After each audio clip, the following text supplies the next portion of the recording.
सभे मगहिया भाई बहन के भुलेटन काका के राम राम आथिन मगहिया खबर में सुनथिन देश दुनिया के खबर।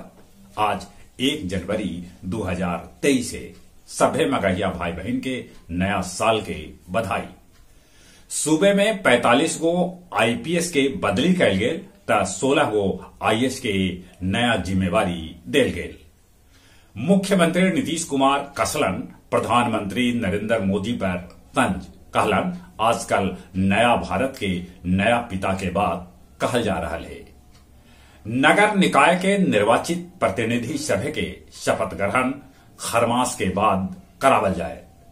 दिल्ली में महसूस कैल गेल भूकंप के झटका रिक्टर पैमाना पर एकर तीव्रता 3.8 आंकल गेल।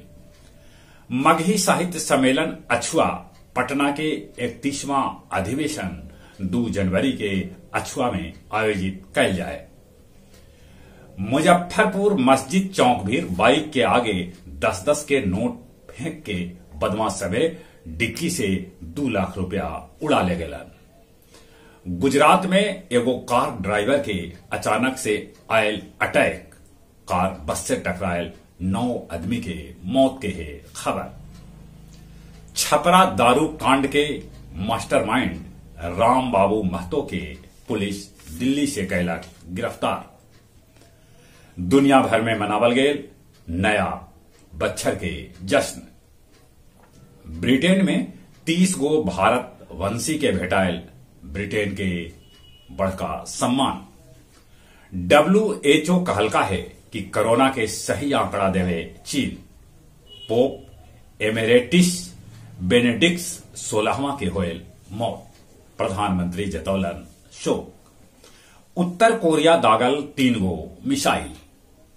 चीन से आवे वालन लेल ब्रिटेन और फ्रांस में कोविड नेगेटिव रिपोर्ट जरूरी।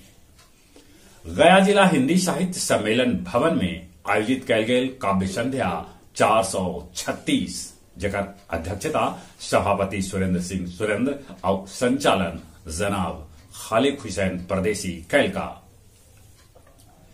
छेत्रिल सिंह बनलन मगध के आईजी त आशीष भारती बनलन गया जी के एसएसपी। बोध गया में दलाई लामा कहलन अज्ञानता दूर करे से भेटाए दुख से मुक्ति। 173 करोड़ के लागत से बनावल जाए विश्व स्तरीय गया जी टीशन जकर मॉडल भी पेश कैल गेल है। और अब कुछ खेल के समाचार। 2023 में पहल बेर महिला आईपीएल के साथे हॉकी क्रिकेट विश्व कप के मेजबानी भारत करत। ऋषभ पंत क्रिकेट ग्राउंड पर 2 महीना बाद लौट सकत। पुर्तगाली स्टार क्रिस्टियानो रोनाल्डो 2025 तक सऊदी अरब के फुटबॉल क्लब अल नसेर की तरफ से खेलता। यूनाइटेड कप के आखिरी मैच में नौरी से हारलन नाडाल। चली ठंडा है, ठंडा से बचते। कोरोना भी गोड़ हाथ पसार रहा है, कोरोना से बचते। चले एक बार फिर से अपने सभी के भुलेटन काका के राम राम।